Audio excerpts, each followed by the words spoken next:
ನಮಸ್ಕಾರ ಸ್ನೇಹಿತರೆ, ಸಕಲ ಸುದ್ದಿ ಯೂಟ್ಯೂಬ್ ವಾಹಿನಿಗೆ ಸ್ವಾಗತ ಸುಸ್ವಾಗತ. ನೀವಿನ್ನೂ ನಮ್ಮ ಚಾನಲ್ಗೆ ಸಬ್ಸ್ಕ್ರೈಬ್ ಆಗದಿದ್ದಲ್ಲಿ ದಯವಿಟ್ಟು ಸಬ್ಸ್ಕ್ರೈಬ್ ಆಗಿ ಹಾಗೂ ಲೇಟೆಸ್ಟ್ ವಿಡಿಯೋಗಳ ಅಪ್ಡೇಟಿಗಾಗಿ ಪಕ್ಕದಲ್ಲಿರುವ ಬೆಲ್ ಬಟನ್ ಅನ್ನು ಒತ್ತಿ.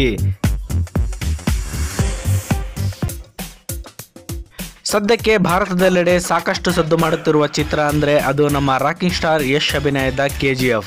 ಈ ಚಿತ್ರ ಏಕಕಾಲಕ್ಕೆ ತಮಿಳು, ತೆಲುಗು, ಮಲಯಾಳಂ, ಹಿಂದಿ ಹಾಗೂ ಕನ್ನಡದಲ್ಲಿ ಬಿಡುಗಡೆಯಾಗುತ್ತಿರುವ ವಿಷಯ ಈಗಾಗಲೇ ನಿಮಗೆ ಗೊತ್ತಿದೆ. ಈ ಚಿತ್ರವನ್ನು ತಮಿಳಿನಲ್ಲಿ ವಿಶಾಲ್, ತೆಲುಗಿನಲ್ಲಿ ಈಗ ಚಿತ್ರದ ನಿರ್ಮಾಪಕರಾದ ವಾರಾಹಿ ಸಂಸ್ಥೆ ಹಾಗೂ ಹಿಂದಿಯಲ್ಲಿ ಫರ್ಹಾನ್ ಅಖ್ತರ್ ರವರು ಬಿಡುಗಡೆ ಮಾಡುತ್ತಿದ್ದಾರೆ.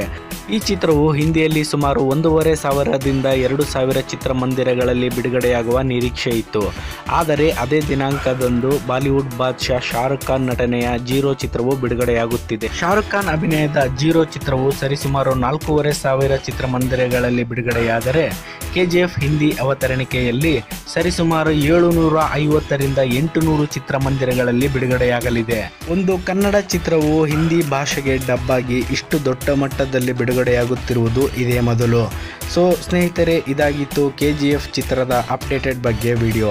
ಈ ವಿಡಿಯೋ ನಿಮಗೆ ಇಷ್ಟವಾದಲ್ಲಿ ಲೈಕ್ ಮಾಡಿ, ಶೇರ್ ಮಾಡಿ ಹಾಗೂ ಕಮೆಂಟ್ಸ್ ಮಾಡಿ. ನೀವು ರಾಕಿಂಗ್ ಸ್ಟಾರ್ ಯಶ್ ಅಭಿಮಾನಿಯಾಗಿದ್ದಲ್ಲಿ ಜೈ ರಾಕಿಂಗ್ ಸ್ಟಾರ್ ಎಂದು ಕಮೆಂಟ್ ಮಾಡುವುದನ್ನು ಮರೆಯಲೇಬೇಡಿ. ಧನ್ಯವಾದಗಳು.